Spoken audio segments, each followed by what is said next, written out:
trouvé que c'était une bonne expérience et que ça pouvait apporter à nos communes, puisqu'on va plus largement, moi j'avais un contrat depuis 30 ans avec la CAF, mais essentiellement sur la petite enfance, sur l'enfance. Là, ça va quand même beaucoup plus loin, sur les parents, sur les problèmes de logement, sur les problèmes d'handicap. On a trouvé que ça était assez intéressant pour nous permettre de faire un plus pour nos populations. On a un travail déjà de partenariat avec la CAF qui est assez soutenu et en même temps d'avoir une visibilité, c'est la deuxième raison sur 4 ans, nous permettait d'avoir un renforcement des liens et une visibilité économique et financière. Ensuite, c'est toujours l'intérêt de la CAF et des villes de travailler aux intérêts de ses habitants et d'avoir une légitimité dans l'action qu'on aura, une particularité de travail plus complexe autour des personnes.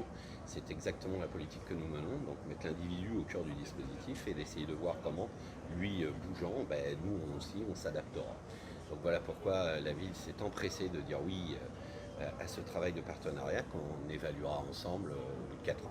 Une structure comme la CAF, qui est quand même une structure importante, qui a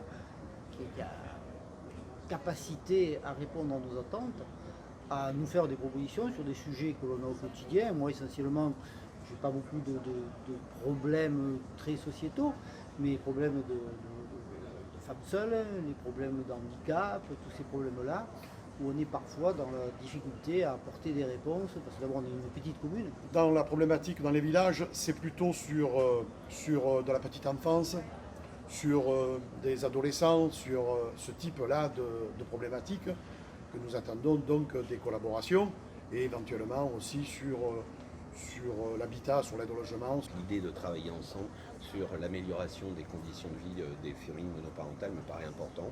Et le deuxième sujet, c'est les jeunes.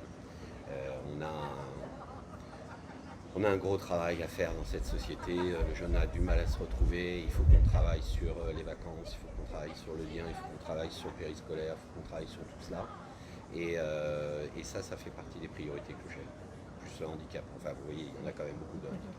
Lorsqu'il y a des opportunités comme ça de s'associer avec d'autres communes ou de s'associer avec une institution comme la CAF pour apporter une plus-value à nos administrés, on est présent. Donc on ne doit pas rater ce type d'opportunité.